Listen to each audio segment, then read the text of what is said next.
By the chimes of the clock tower here on the campus of Dixie State University, I should tell you it's 9 o'clock Mountain Standard Time, which is the good news today, that we don't have to fight the sun coming in and being in its shadow and doing all that. Oh, hi, we're back again.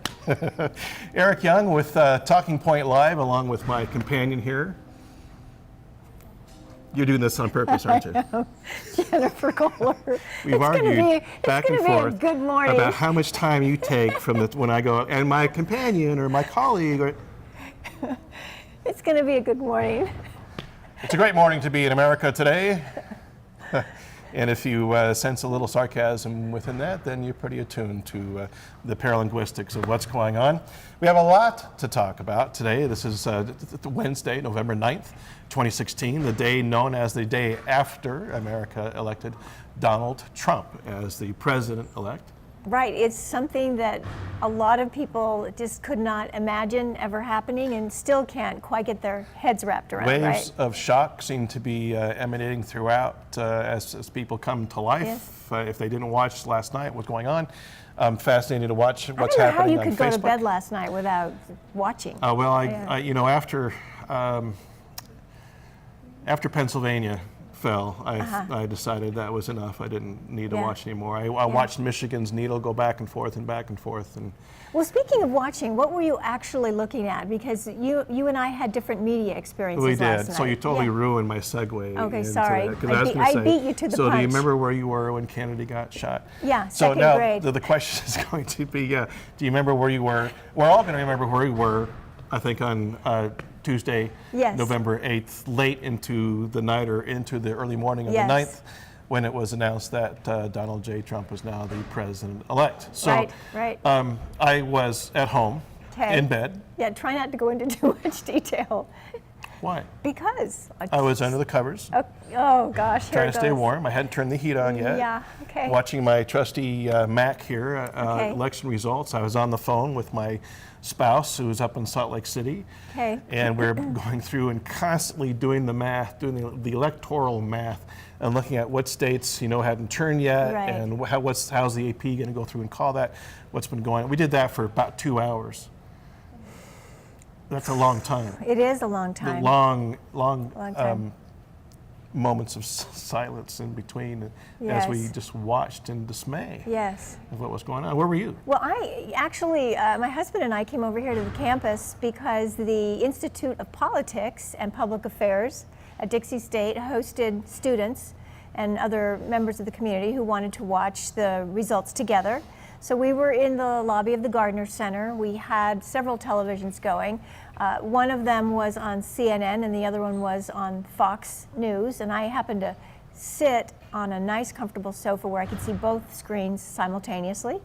And we watched. We were over here from about 7 till 8:30, and it was a very interesting experience to start out the evening with one pretty firm set of expectations on what was going to happen, and to have that dissolve moment by moment by moment until about 8:30 local time.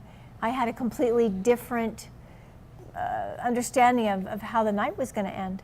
So how was the mood in the room that way as you sat through? Well, what was interesting is I was talking to several people who expressed to me their interest in having Hillary Clinton be the winner, and so I knew there were several people in the room that felt that way. But then every time there was a forward momentum for Mr. Trump's campaign, there was quite a bit of celebrating, loud celebrating. So it was interesting. I would say in the room, the Clinton supporters were on the quiet side, and the Trump supporters were on the noisy side. On the raucous side of things. Yeah.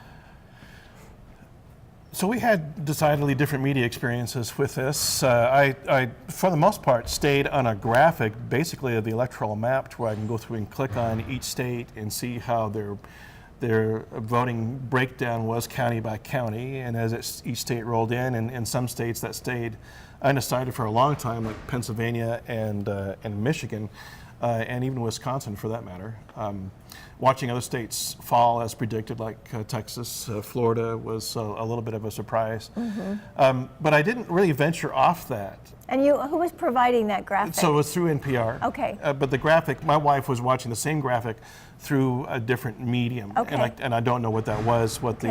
Eventually she shifted over to NPR as well, as we talked about this long distance on the phone. Okay. But once Pennsylvania fell, I shifted over to Facebook just to see what kind of comments that were going on. And there's, as you can imagine, dismay, disbelief, that kind of thing. And this morning, as you look on social media, there's lots of angst out there, certainly. So as to clearly, you're looking means. at social media sites that were in favor of a Clinton victory. Well, I'm looking at my own Facebook feed. Okay, your own Facebook Right, feed. and that's okay. probably a foregone conclusion that these are individuals, and not everybody. And there were those who were sympathetic, those who are Trump supporters who were sympathetic that this is a battle, a hard, fat battle that was lost, and hoping that there's some level of reparations or some level of empathy now that we need to reach. But for the most part, it's extraordinarily divided there between the two. It is, and it occurs to me that when you are in a pitched battle to be a victor, then it gets polarized and divisive, and we saw that in full scale. And then you use the word empathy, which reminds me of what we were talking about last week, that the need for empathy and the value of having empathy and being able to understand someone else's feelings and experience without necessarily having to validate that. Just the attempt to understand it is valuable. And so I'm glad that you mentioned this idea that that empathy has a role here. And I will say that is it plausible though at this point? Well, it's definitely possible. And not only is it possible, but I think it would be very helpful for moving forward now and getting some attention to solving some problems that need to be dealt with. So I'm going to try to ask some of the obvious questions, I guess, here as we discuss that idea. We're coming off of the most divisive campaign, at least in, I think, our collective history, as in terms of being involved in watching the body politic elect a candidate, with one of the most divisive candidates out there. Yes. In terms of his rhetoric and what was said from the bully pulpit, so to speak. How do we accept that divisiveness that we already know how it might play out? Here's the big question: Is candidate Trump going to be the same as President Trump? Okay, so a couple of things that I'm thinking when you said that. First of all, you made the claim that it's one of the most divisive campaigns that we've experienced. And let's just talk for just really briefly about how that's possible. And I'm remembering a talk that Monica Lewinsky gave, a TED Talk, where she talked about her personal experience when she was involved with President Clinton as an intern, and how she was publicly humiliated by way of an email campaign. It was before social media really got started in the country. But her crime, if you will, her situation, if you will, was amplified over and over by many times because of the possibility for sharing it by way of email. So when you say one of the most divisive campaigns, I think that's true, and I think one reason it's true is because of the amplification made possible by social media. So anytime somebody says something offensive, it's not just confined to the nightly news now or a radio talk show. Now it is amplified many times over by way of social media. So this is something that as a culture we should be looking at and asking ourselves, what to do about it or how to navigate through it. And for some of us, I'm just not hardly ever on social media. So did you experience the divisiveness that I'm talking about? Well, not to the same degree that you did, because I somewhat go out of my way to shelter myself from that actual experience. I don't read comments, on postings. Right, yeah, I try to stay away from it. So I'm protecting myself a little bit from that experience. I would have to say the majority of my media experience was really through radio more than anything having to do with. I would go to social media because I have to study it and see what's going on, but In terms of recognizing divisive rhetoric, it was something that I had to hear. If something popped up on my social media feed that was video of Trump or of Hillary Clinton, I summarily ignored it. I had to, in order for me to maintain some perspective, knowing full well that my algorithms are set up to feed me the stuff that I'm expecting to see.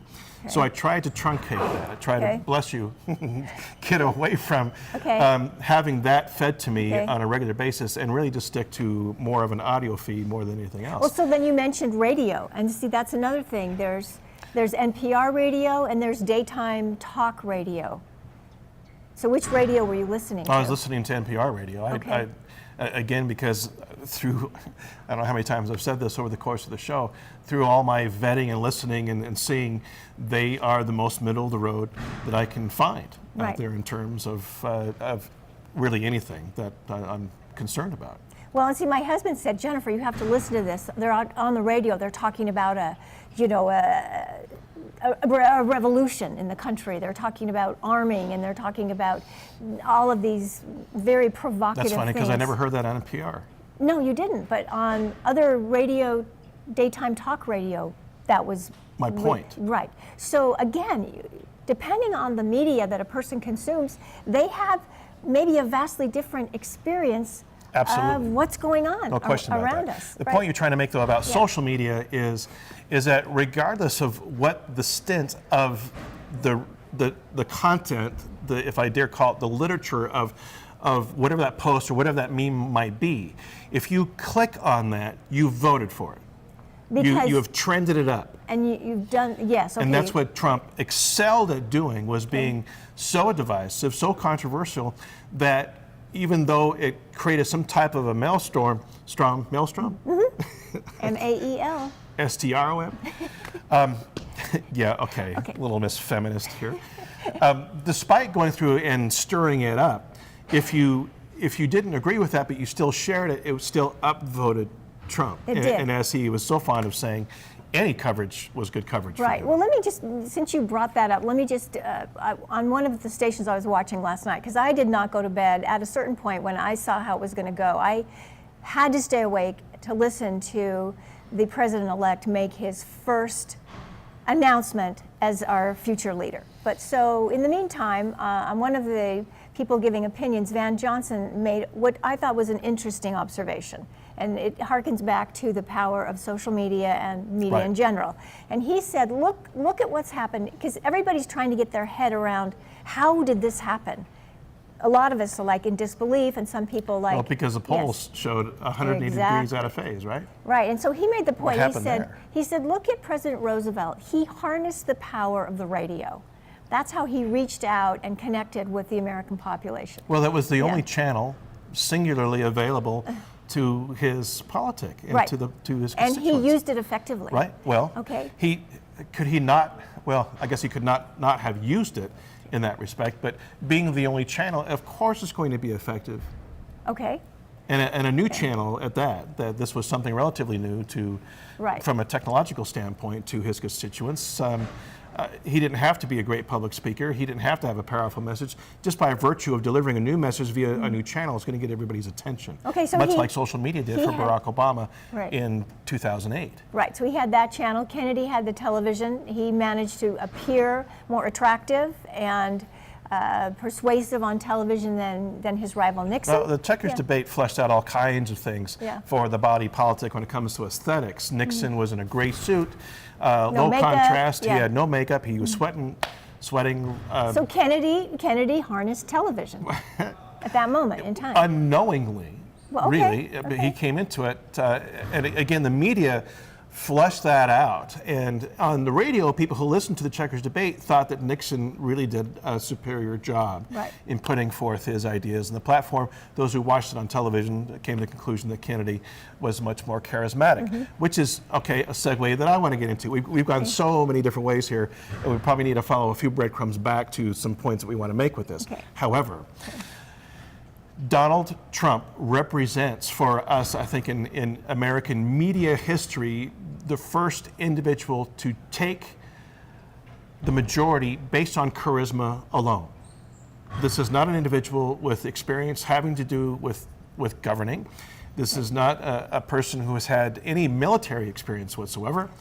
He comes in cold turkey, and just based on the Trump charisma, is able to go through and swing a very angry portion of the population of the United States, white, basically uneducated males, to go through and become the president-elect. Yes, and trying to finish my point about Van Johnson. Sorry.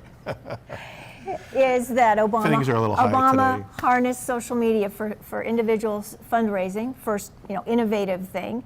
Now, Johnson's saying that Trump harnessed television's reality TV. Yeah. And so when you say he came onto the scene cold turkey without having had office, but he was in our households by way of reality television. So he was a familiar person, and he had developed a persona. A villain persona. Yes, and in reality television, it's the You're bad fired. guy, the bad Right. guy who comes out on top. He's the dominant force. So the anti-hero, the disruptor as well, right? So it's the year of reality television in electoral politics. Now, the term disruptor is interesting. In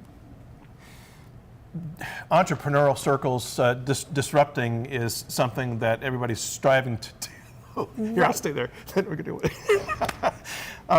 The disrupting is actually a good thing. To develop a product that goes through and disrupts the status quo. It depends on whether or not your company is going down because somebody else is disrupting My your point market. being is, venture capitalists are looking for those who are disruptive to go through and make a change Right. to see what's going on. So we've embraced that, especially economically. Over the last 4 or 5 years, we've embraced the very idea of coming through and messing everything up and trying to go through and do it. And isn't that what over Trump was again. promising to That's do exactly to our what he was political promising life? to do. Yes. Is to go through and take the status quo and disrupt it. Turn it upside down, Right. I think. Yes, inside out. Here's the problem. Okay. Take a look at those incumbents who maintained their positions in the Senate or in the House. The majority of them still are status quo. So there's no disruption really happening on the governing channels or the governing levels of our system in its checks and balances. Well, we just elected a new We just president. have a carrot top figurehead in there who goes through and says disruptive things. You mean he's not going to change everything single-handedly? I certainly hope not. You mean, so the people that voted for Donald Trump thinking that he's going to change things or fix things or disrupt things or turn it upside down are kidding themselves in a way because they didn't vote out incumbents in Pretty much, Congress? Yeah. I have 2 words for you: campaign promises. Where's the weight within any of that? Okay, here's something that is bothering me a little bit, and I don't tend to dwell on fearful things, but as I said last night, I think you packed it in and you were not watching. I think you refused, due to trauma, perhaps, to watch President-elect Trump make his speech. But I was like very curious. No, I was curious too. I just Yeah. wasn't. I just Yeah. didn't have the energy. Yeah. I didn't turn it off just because, like I said, when Pennsylvania fell, I thought, okay, I'm done. I think the results are Torturing pretty clear myself, at this yes. point, and I can Yeah. see Trump's speech later on, delayed Yeah, in well, the media. I didn't care. really wanted to see it before I went to bed because I was very curious. And this is a little bit hard for me to say because I'm not a fan of him. You bought into him. What I will say is, You became enamored. is that he came out on the stage and You want to have his baby. shut up. He came out on the stage and now you've really thrown me off. Okay. He started talking about, he said some interesting things. He said, we have to thank Hillary. She fought a great fight, a hard fight. We have to thank her for her years and years and years of service. We owe her a debt of gratitude, I believe are the exact words. Yes, that's exactly Then what he talked about bringing the nation together, about working together, overcoming divisiveness. And then that was all like, you could tell that was scripted. And then he goes off. He goes off on the Donald Trump, I think, unscripted, where he starts thanking everybody that's helped him. He thanks, person after person after He's person. flush with gratitude. And where's Rudy Giuliani? Where's so-and-so? Where's so-and-so? Get up here. He gets all these people that are not already on the stage with him to come up on the stage. And then this poor guy, this rants, Reince Price guy, you know, what's that guy's name that I can never say, that's been one of his major operatives in his campaign. He gets that guy, he says, get over here, get over here. So he gets this poor man over there to the pulpit, thanking him effusively. Of course, unbelievable are the terms. So grateful, unbelievable, unbelievable, so great. Right, and then he says to the poor guy, you say a few words. And the man's standing there like, what? What? You know, this isn't supposed to be happening.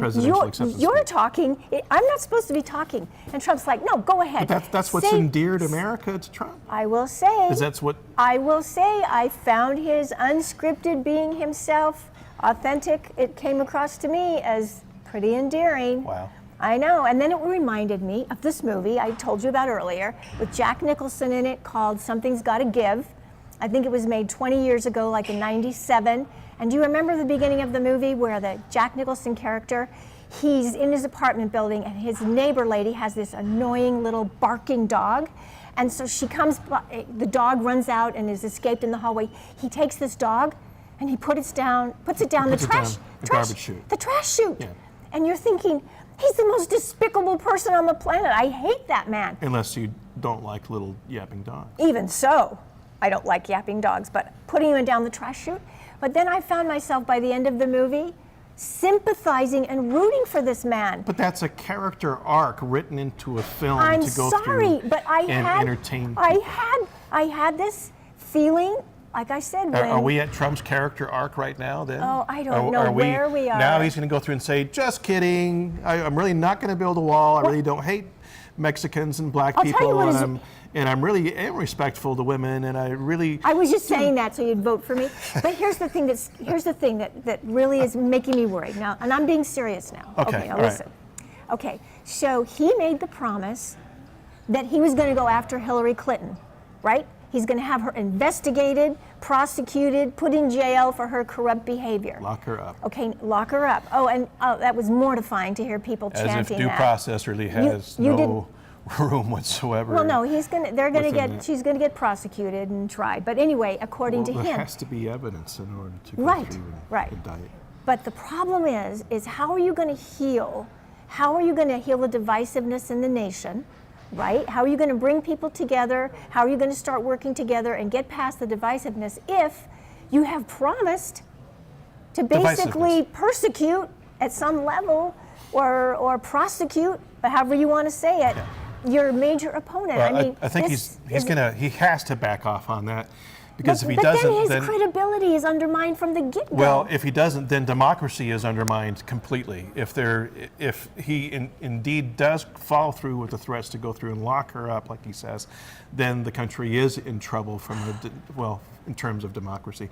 And really, we're not even speaking in terms of democracy. We're speaking in terms of a republic at this point, because it is the electoral votes that have him as the president-elect. Not the popular vote. The popular vote really is saying something completely different about, well, not completely different. I was going to say 100,000 votes differently. It's a pretty small margin. Yeah, that's pretty tiny. It'll be interesting to see what. So because it's such a small margin, let's go back to our neighbors and the people that we know, the people on your Facebook page that were mourning and grieving over the results last night, the people that we rub shoulders with at work, for example, or at church, or in our neighborhoods, or in the restaurants. Some of the people in our country are really traumatized, are really frightened, are really sad, are really discouraged at this moment, okay? We really need to empathize with people, and we need to respect one another and be kind and gentle to each other and figure out a way to work together on the same team now that the competition's over until the next election. We have to if we want to have a country worth fighting for. Yeah, we need a little campfire and some kumbaya music. Okay, don't be cynical. I have a hard time, frankly, I have a hard time not being cynical here in terms of... You can be skeptical. I'm trying to be skeptical. Don't be cynical. On this, but the cynicism, and here's the reason why. One, I have 3 daughters. My daughter, and then in a blended family, I have 2 more daughters. And I have my son, who is a deputy sheriff, and I fear for him. I fear for my youngest daughter, who now I think in terms of What's happening with women has taken a gigantic step backwards. I fear for my other son who is bisexual, an outed bisexual, very happy in a relationship, who now has reason to fear that his rights will be infringed upon as the idea of gay and lesbian marriage becomes a topic once again in the body politic. So for me, it hits close to home. It's not just a post on a Facebook feed. It's not just somebody's arbitrary fear being expressed. More than my neighbors, this is my family I'm talking about here. Right. I really hope we don't take rights away from people that they have. I think that would be very sad, very sad. No matter a person's personal point of view on what's moral or what should be legal, I just really think that would be sad to be taking rights away from people. And then the consummate undoing of what's happened for the last 8 years as well, in terms of everything across the board, from domestic policies and the economy to what's happening worldwide, the dissolution or the recall of the Affordable Care Act. And while it is fallible and nothing's perfect, there are, at last count, 22, 23 more million people who are insured under that, which at this point is probably better than the alternative. And we don't know what those alternatives are. We don't have anything definitive in terms of what's going to benefit the people as far as Donald Trump's plans are, what his strategies are going to be. Well, I'll tell you, other than those strategies that are going to benefit him personally. I have been disappointed in the Republican leadership regarding health care. I'm just saying, I'm not an expert on the subject, but as a person that's relatively informed, I have been disappointed in the lack of alternatives or fixes or ideas for our health care. So now they have no excuse not to figure it out. So I think that's one of the primary things that I would look for in leadership going forward is, now what do we do? Okay, we've solved this issue for the next 4 years. Let's get behind and look at the problems we need to deal with. So what are those? Yeah. What are those problems? Let's close with that. For me, what's the hope? What's on the horizon here for us to go through and say, okay, Eric, it's calmed down. It's not going to be that bad. What can we hope for? Okay, so the thing we need to do is now get over the election results. Now we need to look at the specific issues. Campaign finance reform, to me, is a fundamental area that needs to be addressed, because once people can get elected to office without having to borrow millions and millions of dollars and be indebted to special interests, okay, then we're going to have a more fair representation. I hate to rain on that one. We have a Republican House, a Republican Senate, and a Republican in office. And they have to pay a lot of money to get there. I don't think campaign finance reform is going to be at the top of anybody's ticket. It will if it's at our top, if we insist as citizens that it has to be an issue. That's the only way it gets to be an issue, is if we insist on it. I'm trying to maintain my cynicism. You can't just elect a president and then say, okay, solve the problems, I'm going to go on vacation now. I agree with you. Now more than ever, we have to be engaged as constituents, as citizens. But how do we do that? Okay, pick an issue that you think needs to be solved. It could be health care, it could be campaign finance reform. And what do you do? Okay, so you get involved in groups. You band together in groups with like-minded individuals and work on... we have an election coming up in 2 years. Yes, we do. What's going to happen there? Well, it just depends on if people go on vacation and abdicate their responsibilities, or if they dig in and do some work, okay, on the issues. Something has to happen on a level that resonates with whatever the values we have, that impetus, to get us to a point of affecting some kind of change. Didn't that happen last night? Yes, it did. Absolutely. It happened on a level that goes through beyond much of the country's diversity in terms of those changes are concerned. Yes, Trump resonated with a very powerful voting body politic within the United States of America. And Hillary Clinton's loss resonated.